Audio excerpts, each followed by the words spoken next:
When I looked at our CRM, I said, wait, we've got to get back into this. And no sooner did we do that, then all of a sudden, they were ready to go. I'm sure you inspired a lot of people out there. We preach that all the time, but I think until people see it or they hear it directly, they kind of don't believe it.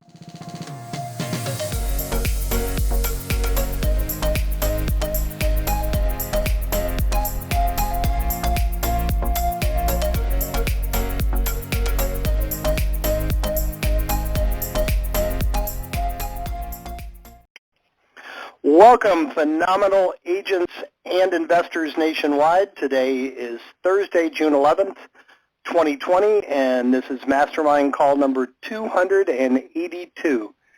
We do have two people in the queue. I always encourage you, try to get in there early so you don't get left out. We want your wins, we want your challenges, your success stories, places you're getting stuck.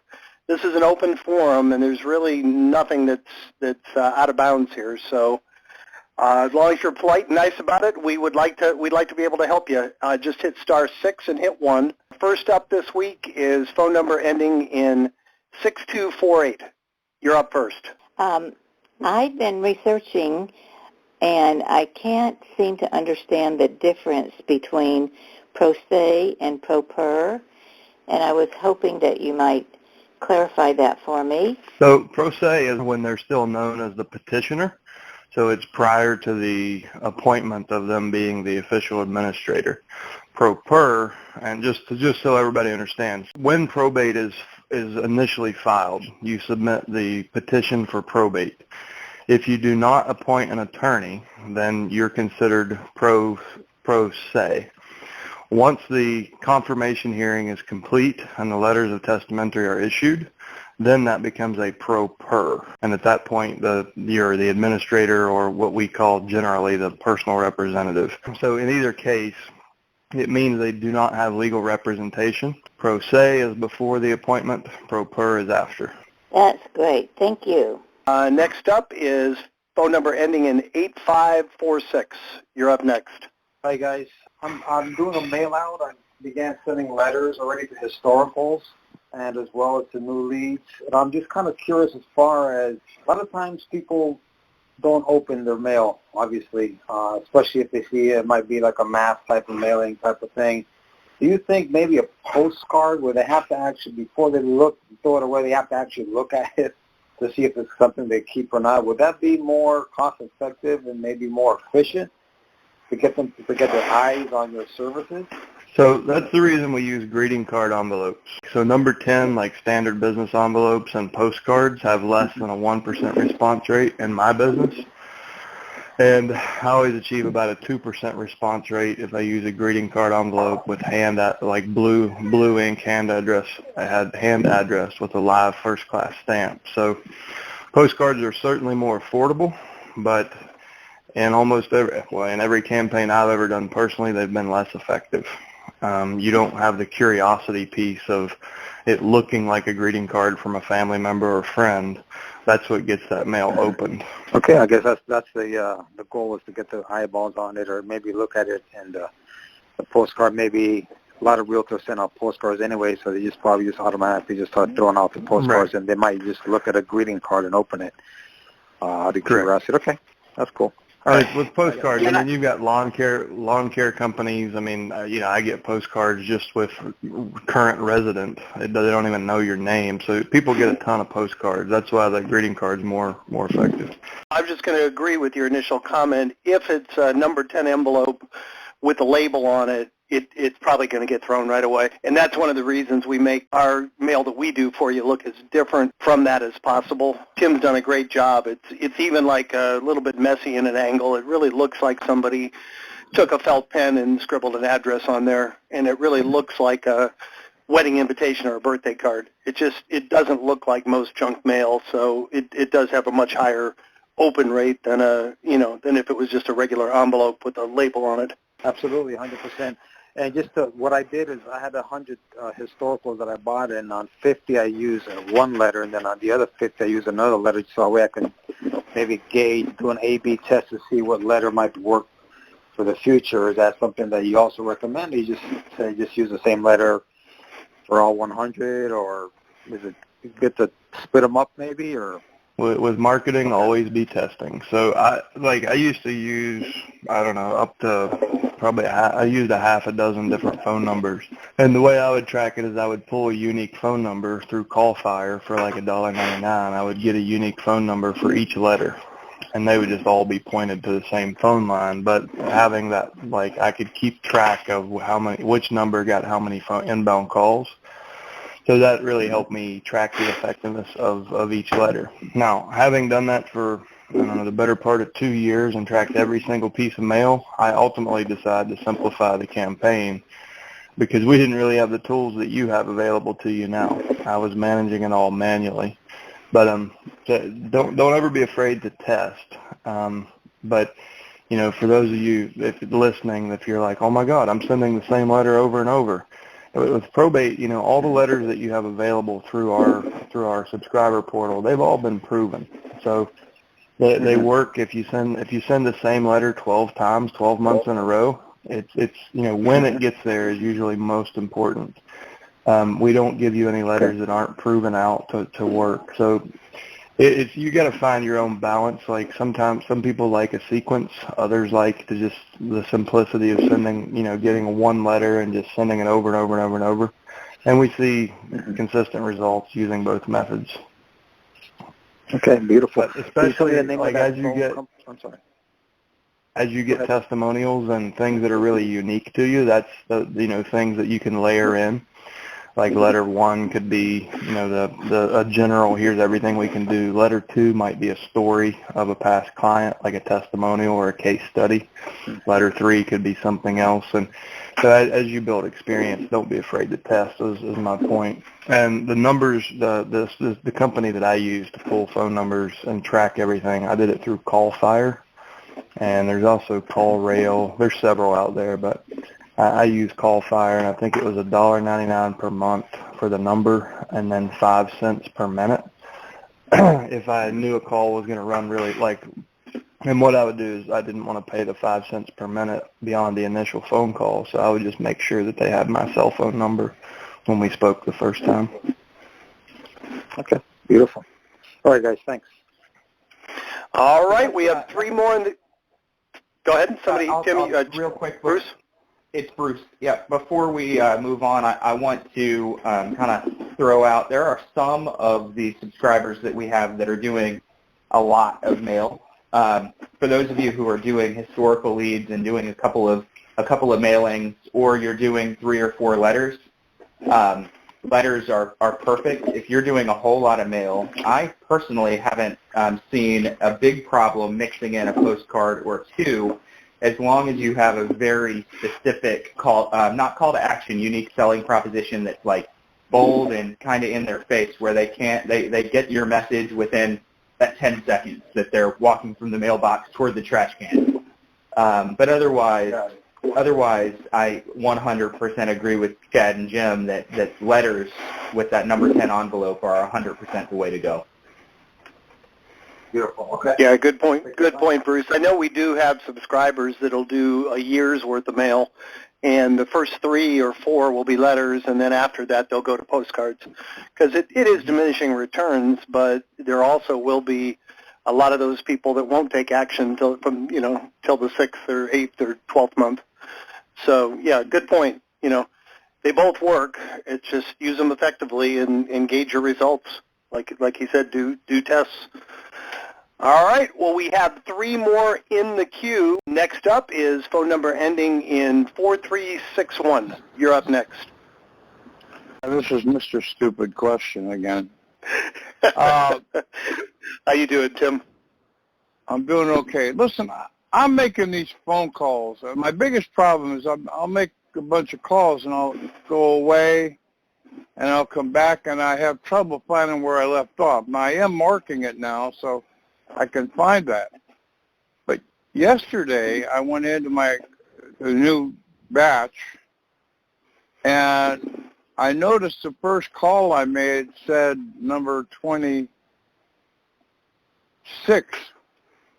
out of 100. And I backed up to 1, but I missed the first 25 unless I went back manually. how does this thing work? I mean, is there a tutorial on it, or I know Chad's going to say, yeah, you go online, but I don't know where. I couldn't find it. Anything to explain that, I couldn't figure it out. So I just want to be clear, you are using My Probate Leads in your subscriber portal, not Vulcan 7, correct? Whatever's on the website is what I'm using. So when you click into My Probate Leads, you'll choose the list. Like you'll see every list you've ever gotten Right. based on Correct. date. Correct. You click that. That takes you to the list view. And then you click on one of the leads, and that takes you to the lead view. And when you're in the lead view, you can use the arrow at the top right. So when you make a call, you just go to the top right and click the right arrow. That'll take you to the next lead in the list. And if you click in between the two arrows, you'll see a series. It's an icon with like 5 lines. That takes you back to the list view. The way you can keep track, so when you make a call, are you using the option status tab to rate them and track the result of the phone call? Yes, but what concerns me is that it started out on lead number 26. Yeah, so you were just on the second you were on the second page of the list view. You may have just bumped that arrow in the top right. No, I checked that. I was not. I was on, at the bottom they have a list of what page. I was on page. One of the most efficient. It was a brand new list. If you've already made some calls and changed the ratings on some of the leads, at the top of each column, if you click the header at the top of the column, it will sort either ascending or descending. So you can very quickly come up with the ones that you haven't talked to by looking at the rating column and sorting, and anyone that doesn't have a rating hasn't been reached out to. That way, even if they get mixed up, if you get lost, you can very quickly get back on track by using the column sorting. Is there a tutorial? If you want someone, there is a tutorial. I just, based on your comment, I didn't think that you wanted that answer. When you're in the My Probate Lead CRM, in the top right, you'll see like a teal colored button that says View CRM Demo, and that will show you how to use it. All righty. I don't want to take any more time. If you have any trouble, like if you want to do a one-on-one, just call the support line and ask them to have one of our coaches do a screen share with you, and we'll have someone walk you through it on join.me where we can actually do it with you. All right. And next up is phone number ending in 8966. You're up next. Hi, my name is Erin Musiano, and I'm very new to. I just got my certified probate expert certificate in the mail last week, and the reason I joined is because in my past I've done some probate with real estate. I'm a real estate agent, and I had 2 attorneys that I work closely with, and they fed me a lot of business. And the one is retiring and the other passed, so it's kind of really slowed down, and I really enjoyed it. So I want to have that partnership again with new attorneys, and I'm looking for like prospecting scripts or letters to reach out to attorneys. And I was wondering if you guys had a good source for that. We have a ton of conversations that are going to be more valuable than a script. Do you have a pen? Can you take notes? Yep. So if you go to alltheleads.com, in that search bar in the top right, the first thing I want you to go to is FRAKER, Fraker. And that's going to bring up a blog post with me and an estate planning attorney with 20 years experience who's also a real estate agent and investor. And John and I just really kind of take you behind the curtain and say, here's what it's like to walk into an attorney's office, and here's how you can provide real value, and here's what not to do. That's probably the most valuable concentrated hour of content that we have around this. But also in that search bar, put in attorney, attorneys, maybe even lawyer. We usually use the word attorney, but there are lots of role play calls where we actually role play that appointment. There are mastermind calls where we've had this discussion. There are tips from the trainer, which is a video blog series that I've done over time. So there's a ton of stuff there that will really help you, and there's, the tricks that we use and the way you start those conversations and not get the door slammed in your face. But we haven't aggregated all that into one single training right now, but that search bar should bring up a lot of things that will be really helpful for you. And then as far as letters go, in the when you're in Subscriber Portal, when you look under Mailbox Motivator, Letter and Brochure Samples, you'll see there are some attorney-specific letters there that you can review. I'm sorry. Where would you say the? So I would need to go into a subscriber portal. So if I'm not a subscriber yet, I'm not going to be able to access this information. Is that correct? Right. You wouldn't see those if you're not a subscriber. Okay. But it's normally, pre-COVID, walking into an attorney's office without an appointment and providing value up front was hands down the most effective way to do this. But with social distancing and some attorneys still not being back in the office, now we pretty much have to rely on the phone and email and the mailbox. Well, I did have a lot of success, like right before COVID. I was just going in with like a cookie tray and a nice note, and just went into the front desk and asked if I could meet with one of the attorneys just to talk to them about partnering. And I actually had 3 of the 6 attorneys call me back and set up an appointment to meet with me. So I just want to continue on with that. But it really is that easy. It really is, and I was like scared to death the first time I Everybody did it. Is. And I meet the receptionist. She says, "Well, just to let you know, I have my real estate license." I'm like, "Oh," but that's one of the attorneys that actually reached out to me and said she's here full time, so she can't take care of us, take care of our clients. So that's my next step. I need to subscribe, and then I can access all this information. And Aaron, this is Bruce here. Another thing that you can do if you can't walk in, obviously, like Chad said, it really is that easy. It's not hard when you lead with value. But if you have a good LinkedIn profile, and I encourage pretty much you and anyone else on this call to create a good LinkedIn profile, because that'll go a long way with attorneys. Then you find the attorneys. I've picked up quite a few attorneys myself this way, where I just send a message and say, hey, I have a team that specializes in helping people through probate, and I'd like to expand my referral network and be able to send you business. Could we have a chat? And at least, I didn't track the numbers, but I'd say at least half of the attorneys themselves will respond to you and say, yes, definitely, if you do it that way, as well as send your letters. As a matter of fact, I think LinkedIn gets a little bit higher response rate than just a letter. Awesome. Okay. That's a good advice. You need to have a good-looking LinkedIn profile. It needs to frame you as the expert in that space, though. Very cool. Yeah, because I haven't gone to that advertise being a probate expert yet on LinkedIn. Bruce, can you update my profile? Because I haven't since like 2010. Yeah, I can work on that. All right. Does that help, Aaron?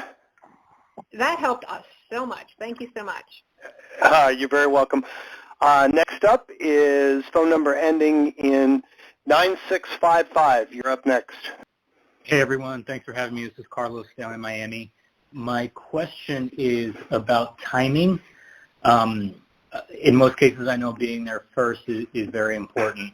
So let's just say people that filed last month, it would be important to get in front of them. But have you guys experienced the sweet spot of when the probates are filed and when the homes are actually listed? Because I've seen some cases where there's a really long lag between the two. It's really hard to pattern, and it's different from market to market. It's different from month to month within the markets. I'm a systems guy, and I tracked every single metric I could for the first couple of years of this, and I never saw a pattern. other than I could consistently count on 6 closings a month. And if I look at it over a 1-year period, I've had as long as 2-month periods where I had 0 business, and I thought this had run its course, and then all of a sudden I would get like 7 listings on 1 letter. So like some of them are going to be super motivated. They're more proactive people. They knew when mom and dad left for the hospital that they weren't coming back, so they went ahead and put the home on the market, or they went ahead and cleaned it out. So a number of them you'll find that, you know, they don't need help. Others, you know, that the change came on so quickly, they just need to get money as fast as they can to make sure mom is taken care of and we can get her moved. And then others will put their head in the sand and they won't do anything for 2 or 3 or 4 or 5 months. So they're spread out all over. I mean, ideally you want to try to stretch your marketing, you know, follow up, and continue doing that until you've spoken to everybody. These lists are good for up to 2 years. You can get at least 2% conversion off of them for the first year for sure. But we've, through our call center and my business and lots of other people in coaching relationships, a lot of people get business out of these throughout the 2nd year even. So just talk to as many as you can, and you know, keep your campaign going until you've talked to everybody, ideally. Fantastic. But thank you. No matter how long you do this, they'll continue to be spread out. They always have been for me. And Carlos, I'll add to that. I'm just north of you in Broward County. Broward, Dade, Palm Beach County, South Florida. This is a highly competitive market. So even 6 months to a year later, not only will there still be people there, but your call and your marketing will probably have a higher conversion rate the longer you go, because the people, you know, that haven't done anything after 6 months are going to finally be ready, and you're going to have 0 competition. So it's kind of 2 different issues. You know, you want to hit them right away, but just keep hitting them. In markets like ours, you know, down the road, you're going to, you know, if you track your numbers in your letters, like I said, your conversion will be much higher probably in the 6 to 12 month than it'll be initially. Just a lack of competition. It's kind of like Expired or FSBO. The day it comes out, you know, 100 people are calling them. 3 months later, you pick up the phone, you'll probably be the only one contacting them. Make sense? Yeah, absolutely. Thank you.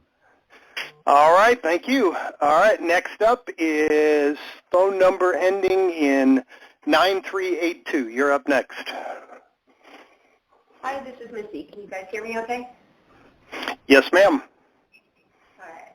Cool. I just have a quick question. So I did the probate mastery course. It was awesome. And I can't wait to do it again because I need to reabsorb all that info. But where can I find the logo on the website to download? That's my first question. It's in the recap email number 3. So if you were you in the May class? Yeah. Yeah, so all the emails, it came in one email, but if you look under Session 3, it's one of the links under the Session 3 recap. And next up is phone number. All right, this guy, if we had an All the Leads Hall of Fame, he would be a charter member. Rodger, Lecy, you're up next. Well, good. How's that for a billing and for a little pressure? Well, I was just yeah. Your speech, you didn't have an acceptance speech prepared, huh? No. Okay. Just keep my nose down and keep doing stuff that works. And speaking sure. of that, I'm just wondering on the going back to mail-outs, I think it's time for me to change my mail-out up somewhat and put it in the postcard or the calling card stuff. Do you have feedback yet about maybe like putting a pin in the envelope? Tim, what kind of feedback have you gotten on that? So are you talking about doing an insert in a mailing? Yes. Have you seen, heard, or feedback from people that have put stuff? Always helps.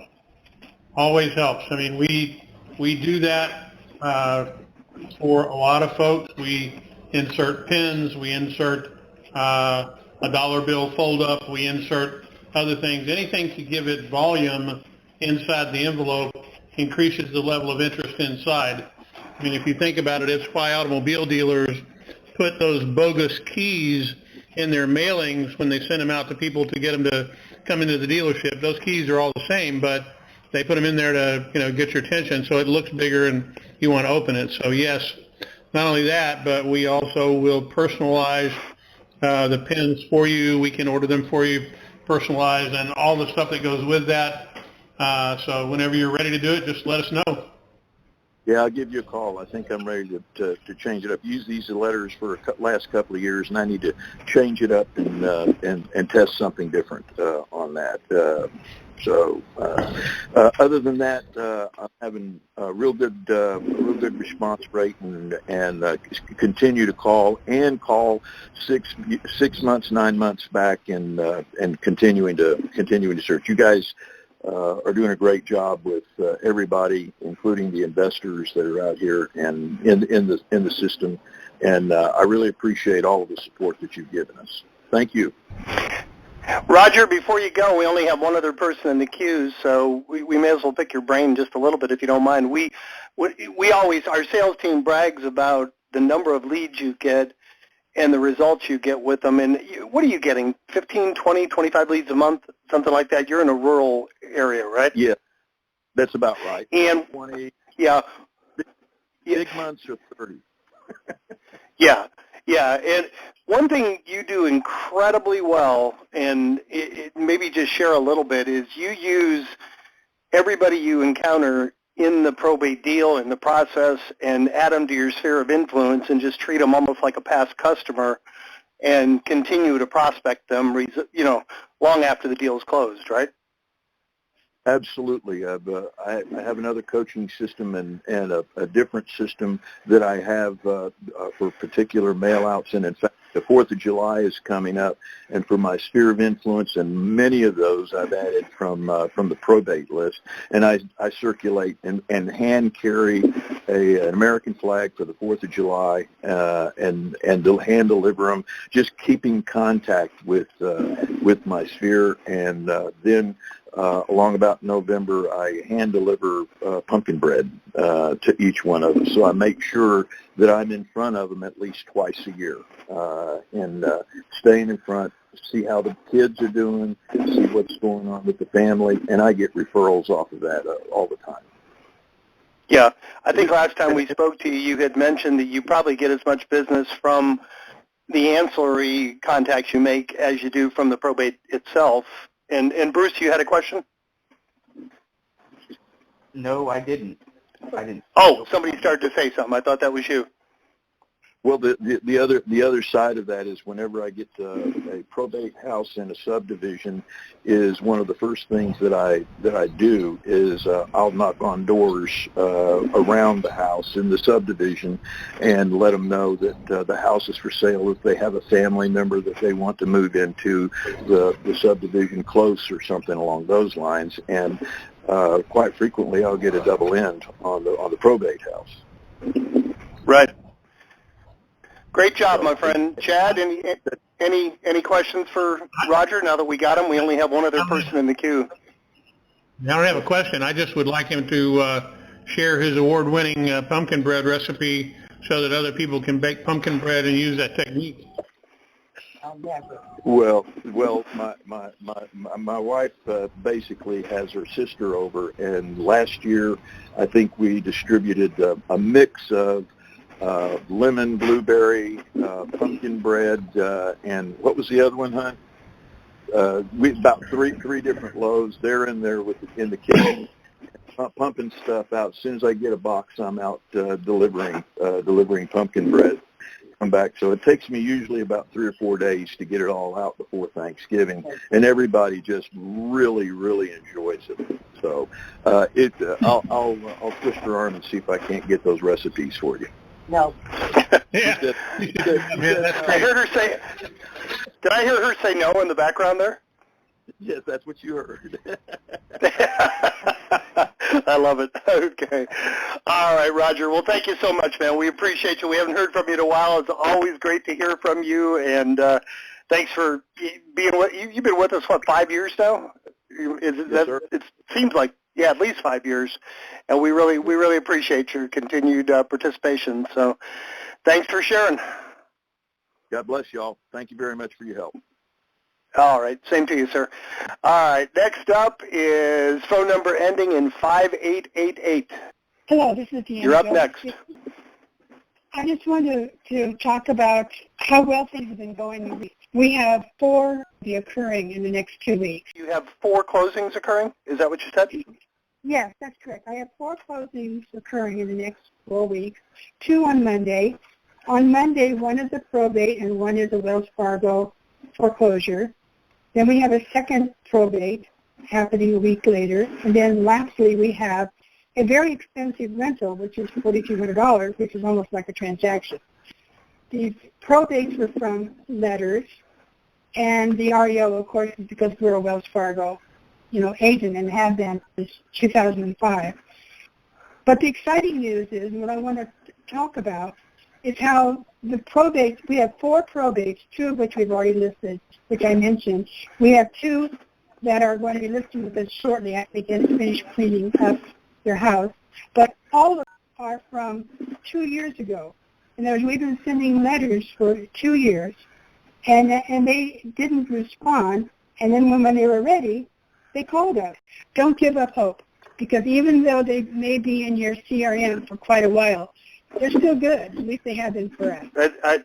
I'm sure you inspired a lot of people out there. We preach that all the time, but I think until people see it or they hear it directly, they kind of don't believe it. My husband Go ahead. calling those people after about 1 year. And when I looked at our CRM, I said, wait, we've got to get back into this. And no sooner did we do that, then all of a sudden, they were ready to go. I mean, they had spent their time. They knew what they wanted to do. They've gone through the grieving process, which is normally, 2 to 3 months. But still, they had to come in terms with the rest of their the family members who were heirs. Also, what I want to say is that one of them, Chad will love this, came because they found us accidentally to our probate website, which is through all the leads.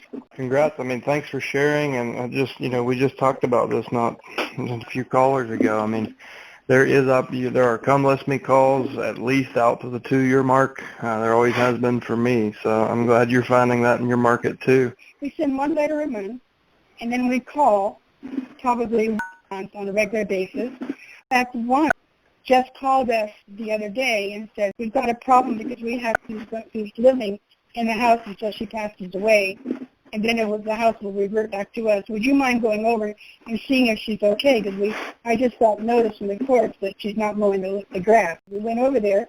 We called them back, and he said, look, of all the people who have been sending us letters, you're number 1 because you've been so consistent in your letters. So, again, don't give up hope. Well, that's awesome. Thank you, Deanna. You are in first place for Winner of the Week. We only have 2 more people in the queue. I'm just curious to kind of reinforce what you said.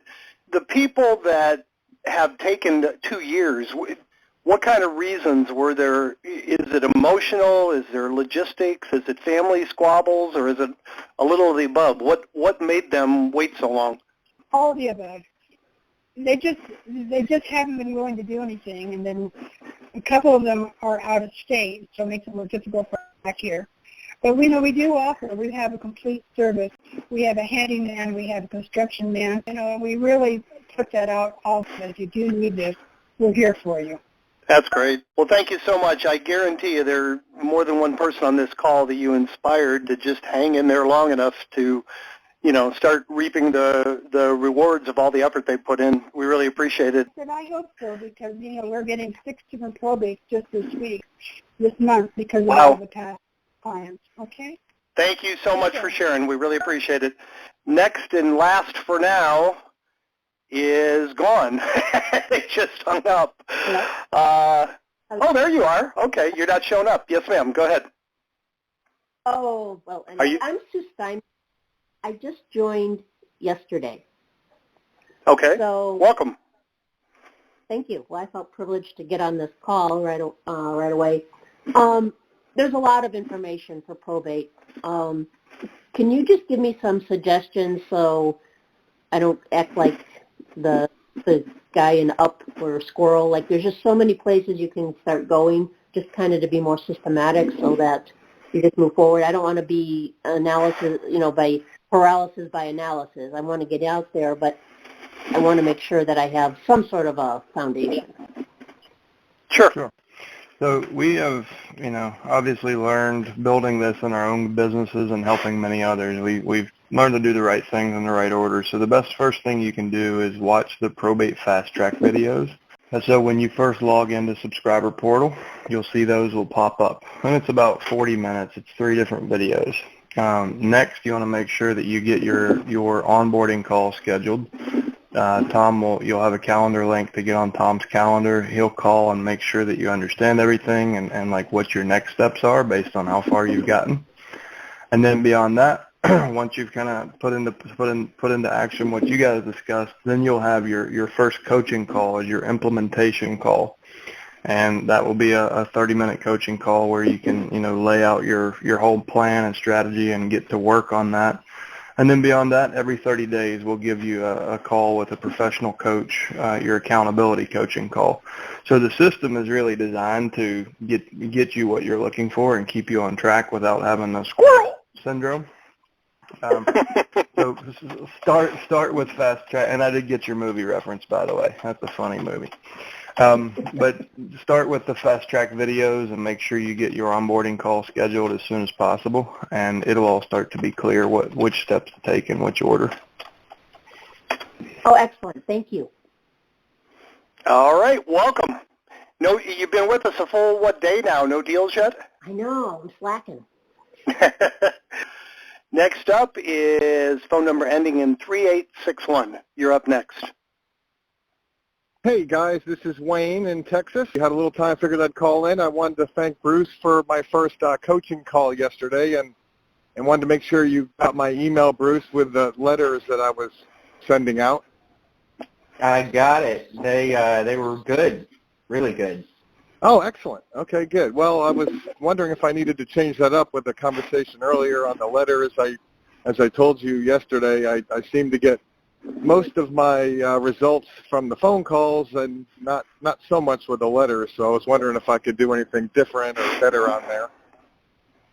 We'll make a couple of small changes, but they were looking pretty good. We can okay. and just so you guys know what Wayne is referencing. We're calling the monthly call that we're giving everyone an accountability call.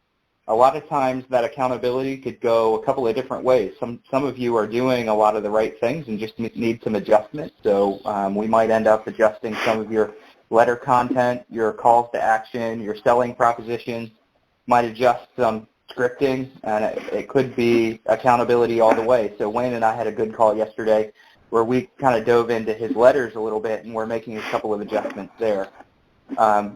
Wayne, sorry about that. I just didn't want people to wonder what we were talking about. Yeah, no, I appreciate that.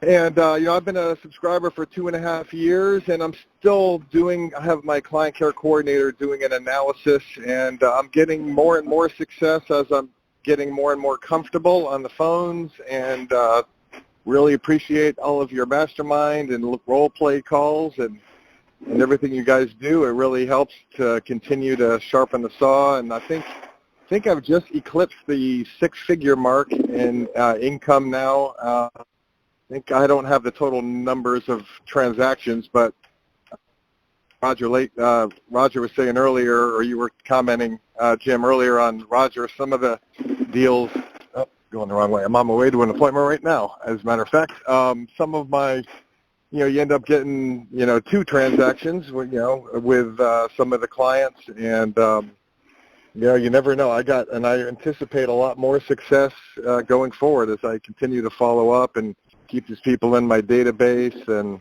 it's a real good source. The only struggle, as I was telling you yesterday, is I'm having trouble keeping up with, I'm keeping up with my 100 leads a month, but I'm struggling keeping up with my regular database, all my past, sphere of influence people, because it is a struggle to try to stay stay on task for me. That's one thing I could probably use help with, is just the time blocking. Is I end up negotiating deals, and you get busy working in the business rather than on generating it, and it's easy to fall behind a week. Do you have an admin? I do. She's not a licensed admin, so I can't have her making the calls. Although we just spoke yesterday about once I have people sort of in my web and we've got a relationship, even though she's not licensed, I believe it's not violating any laws for her to just make follow-ups. Hey, I'm calling on behalf of Wayne, just wanted to see how you're doing, that kind of thing. And that might take some of the load off with the follow-up calls. Yeah, I mean, if she's doing like what you mentioned, like your sphere of influence, past clients, she can certainly do that, but she can make those calls. As long as she's not discussing price terms or agency on a specific piece of real estate, she can do a lot of your work for you. So you might want to just focus. I might break her in on that. I'm not so sure she's got the personality type or the interest in doing that, but if not her, maybe another team member maybe can help me with that. Yeah. One of the things you could do is just have her keep the conversation really brief and just drive it to your calendar. So if she can make those calls and find out who's interested or who might need help, she doesn't have to have the whole skill set, as long as she's comfortable saying, I had a really, really good admin that was like this. Once we had she never wanted to work the phones with prospects, but she really loved working with our past clients and our current deals in escrow. She was excellent. So because she didn't want to do any cold prospecting, I would have her call past clients and she was really good at just talking to people. Just like, hey, what have you been into? Are you still enjoying the house? And when she would uncover somebody who had questions or needed help with anything, then she would take them straight to my calendar. And that was really helpful. I didn't have to train her to be a salesperson. She already knew how to be friendly with our clients.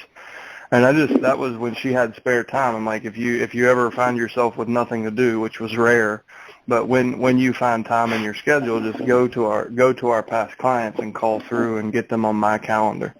So you might use her that way to get started. Yeah, she could do that. That sounds good. I appreciate that. It's a good idea. And I think Bruce said, all right, sir.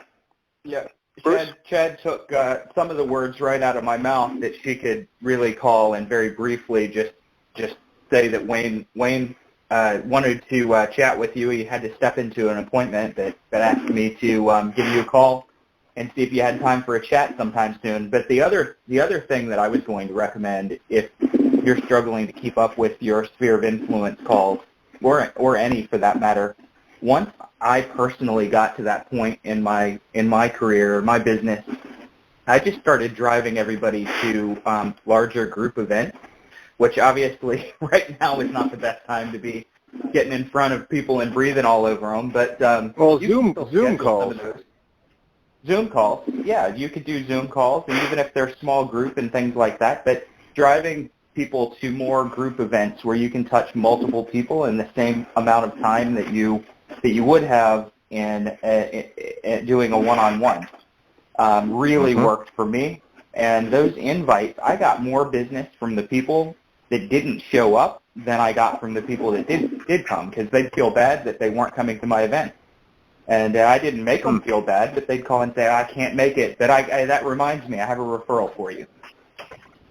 So there's lots of ways to leverage your time and leverage your assistant, too.